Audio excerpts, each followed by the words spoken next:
Assalamualaikum warahmatullahi wabarakatuh. Perkenalkan, saya Devi Rama Fitri dari kelas R6C dengan NPM 202343500234.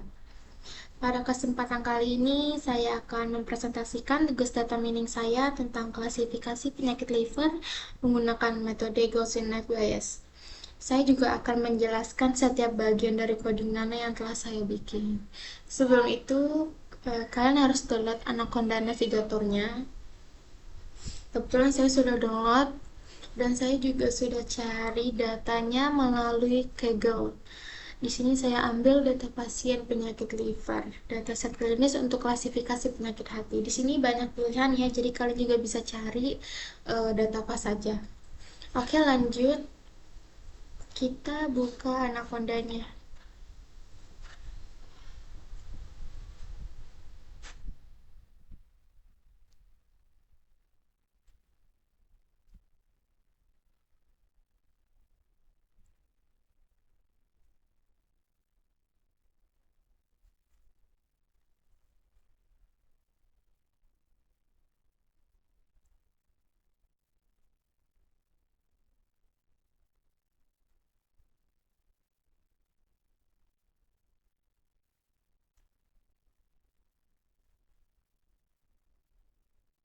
Ini lagi memproses ya Anacondanya.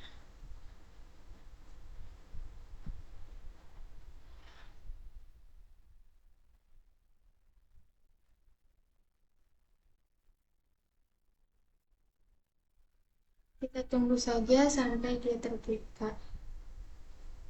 Nah, di sini udah kayak gini, kalian klik aja ya, no reminder me later. Nah, di sini kita memakai Jupyter Notebook. Yang ini ya, kita launch saja.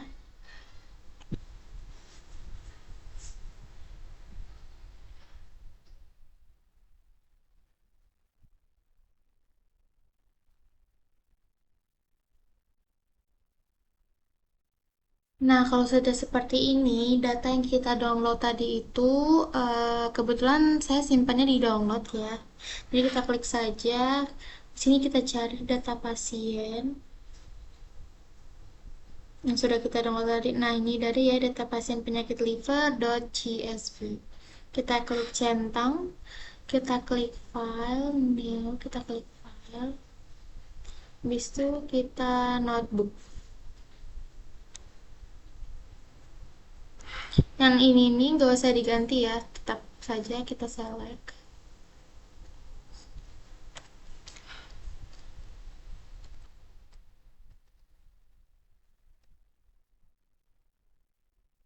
Oke, kebetulan saya sudah cari codingannya.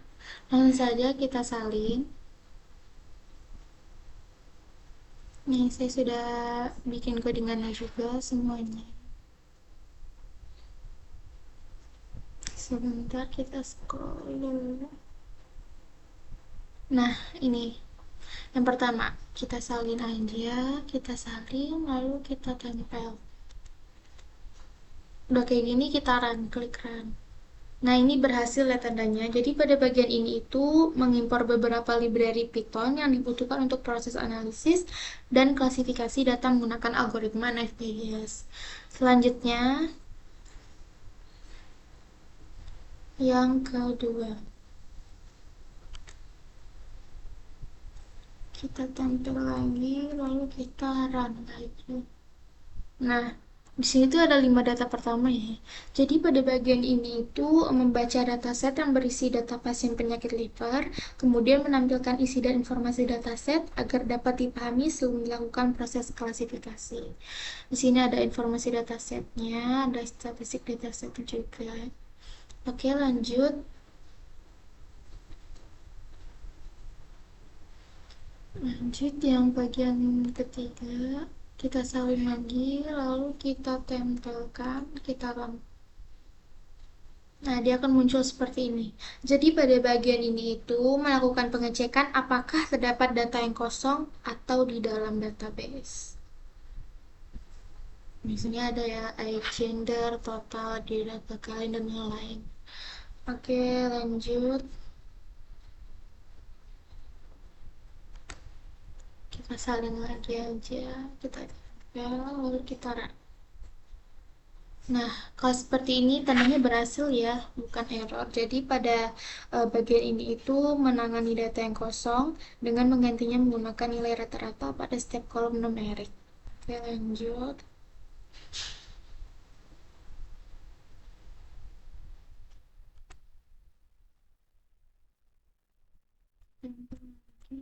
Kita run. Nah, Nah, di sini terlihat jumlah pasien dan dataset. Jadi pada bagian ini itu menghitung jumlah data pasien pada setiap kategori yang terdapat di dalam kolom dataset. Oke, lanjutnya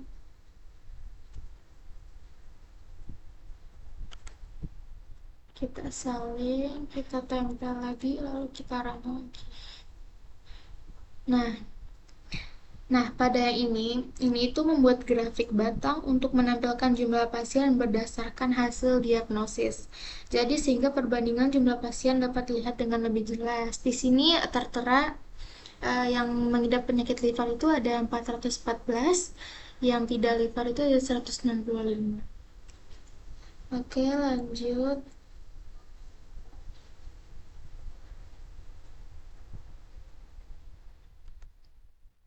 Salin. Lalu kita tempel kembali, kita run lagi. Nah, di sini ada diagram lingkaran atau pie chart untuk menampilkan presentasi pasien yang terdiagnosis liver dan tidak liver, sama ya seperti grafik batang ini, cuman bedanya ini diagram lingkaran. Di sini yang livernya 71,5% dan yang tidak liver 28,5%. Selanjutnya,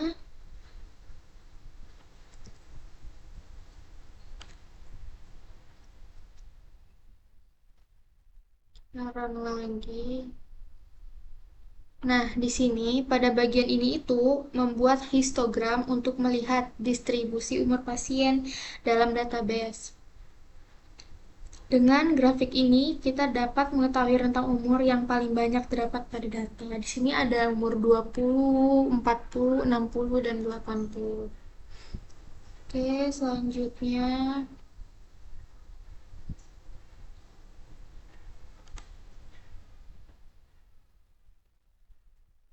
saran lagi. Nah, di bagian codingan ini, membuat grafik batang untuk menampilkan jumlah pasien berdasarkan jenis kelamin, sehingga dapat diketahui apakah pasien laki-laki atau perempuan lebih banyak dalam dataset. Nah, di sini laki-lakinya itu ada 439 dan perempuannya yaitu ada 140. Oke, selanjutnya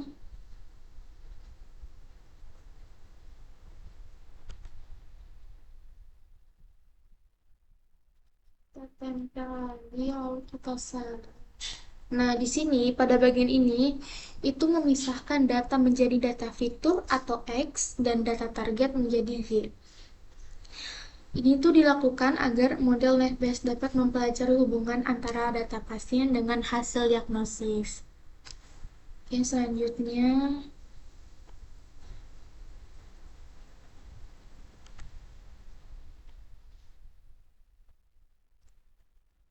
kita run lagi. Nah, ini itu membagi dataset menjadi data training dan data testing. Data training itu digunakan untuk melatih model, sedangkan data testing itu digunakan untuk menguji performa model. Di sini ada jumlah data training 463,10, jumlah data testingnya ada 116,10. Oke, lanjut.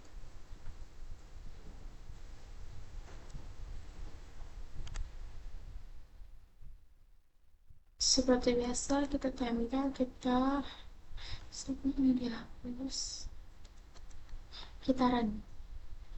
Nah, pada bagian ini, model menggunakan algoritma Gaussian Knife Bayes, kemudian melatih model dengan data training agar dapat mempelajari pola dari data pasien. Oke, selanjutnya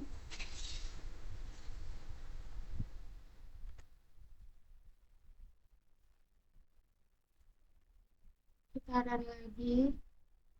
Nah, di sini pada bagian ini itu Model yang sudah dilatih digunakan untuk memprediksi data testing. Setelah itu, hasil prediksi dibandingkan dengan data aktual. Jadi di sini ada hasil prediksi, data aktual, hasil prediksi. Data aktual di sini yang pertama itu ada dua, hasil prediksinya dua, dan selanjutnya. Oke, lanjut.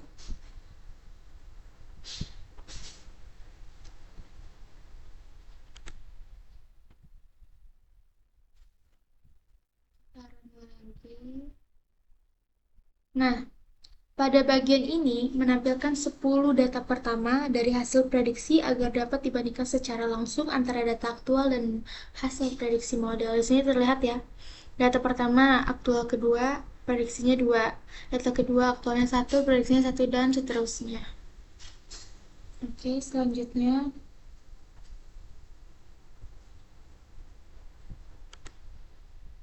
salin seperti biasa, tempel, dan kita run.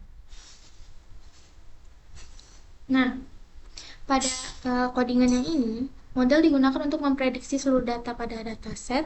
Setelah itu, hasil prediksi ditambahkan sebagai kolom baru agar dapat dibandingkan dengan data yang sudah ada ini.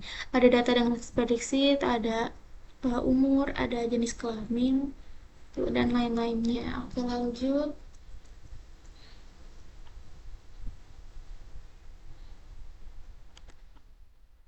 Salin, kita tempel, lalu kita run.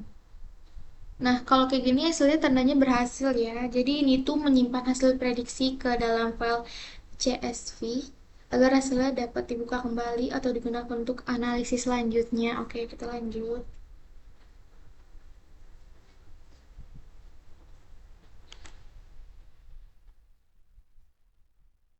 Tempel, lalu kita run lagi. Nah, pada bagian ini menghitung tingkat akurasi model Naive Bayes untuk mengetahui seberapa baik model dalam memprediksi data testing. Di sini ada hasil evaluasi model Naive Bayes. Akurasinya itu 0,5862, akurasi dalam bentuk persen 58,62%. Oke, lanjut.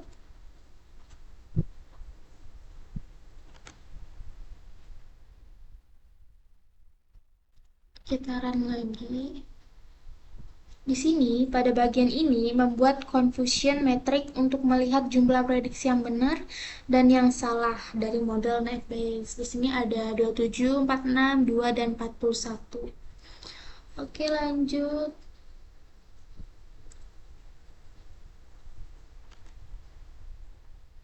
Seperti biasa ya, tambah lagi, kita run lagi. Nah, di sini menampilkan classification report untuk melihat hasil evaluasi model secara lebih lengkap. Nih, di sini ada precision, recall, F1 score, dan support. Oke, lanjut ya.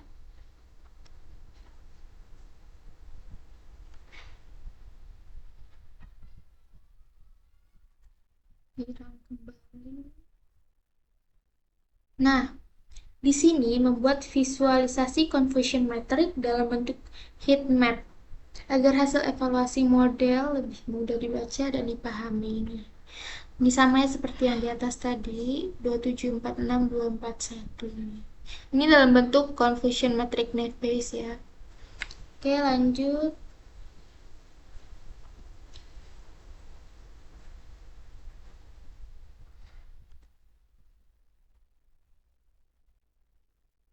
Seperti biasa, kita tambah, lalu kita run. Nah, ini tandanya berhasil ya. Ini itu menghitung beberapa metrik evaluasi untuk mengetahui performa model Naive Bayes. Oke, lanjut.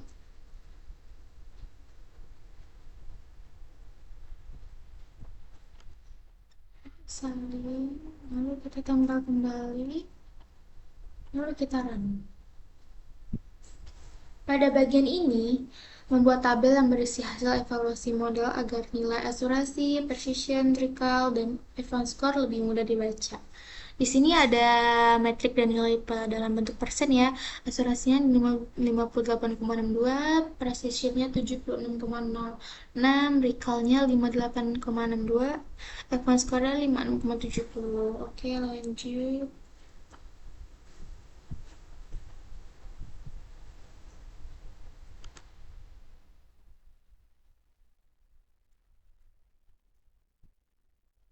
Nah, ini sama ya seperti yang tadi, itu menyimpan tabel hasil evaluasi model ke dalam file CSV. Oke, lanjut.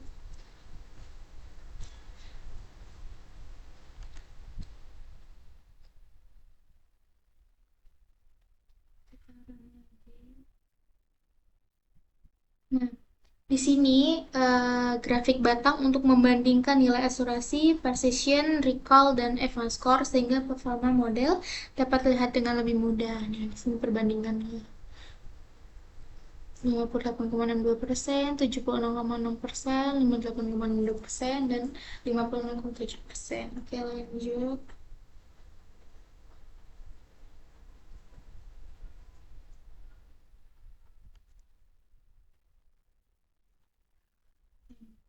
Kita run kembali.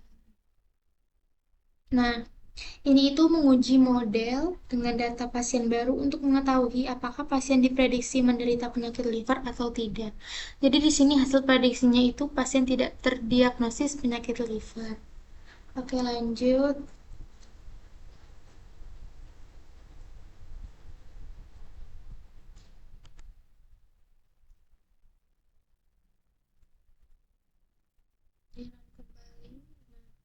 Di sini menampilkan nilai probabilitas dari hasil prediksi. Jadi model tidak hanya memberikan hasil prediksi, tetapi juga menunjukkan tingkat keyakinannya terhadap setiap kelas. Jadi di sini probabilitas livernya itu 0,08% dan probabilitas tidak livernya itu 99,92%. Oke, selanjutnya.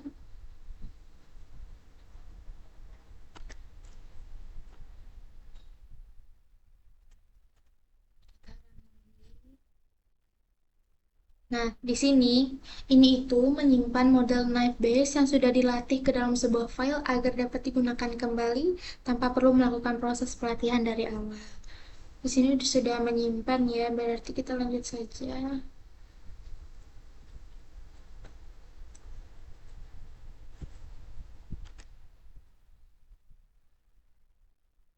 Ya, kita. Nah, jadi pada bagian ini tuh memuat kembali model Naive dengan yang sebelumnya sudah disimpan dengan cara model dapat langsung digunakan tanpa harus dilatih ulang.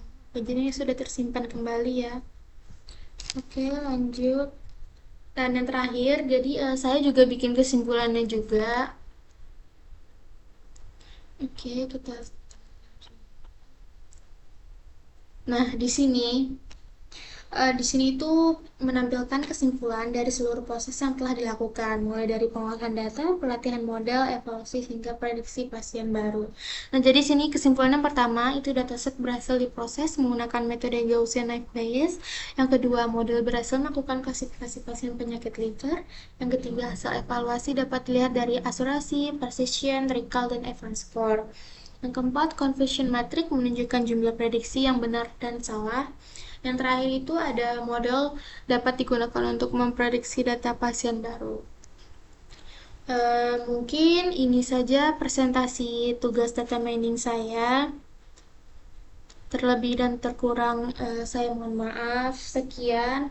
Assalamualaikum warahmatullahi wabarakatuh.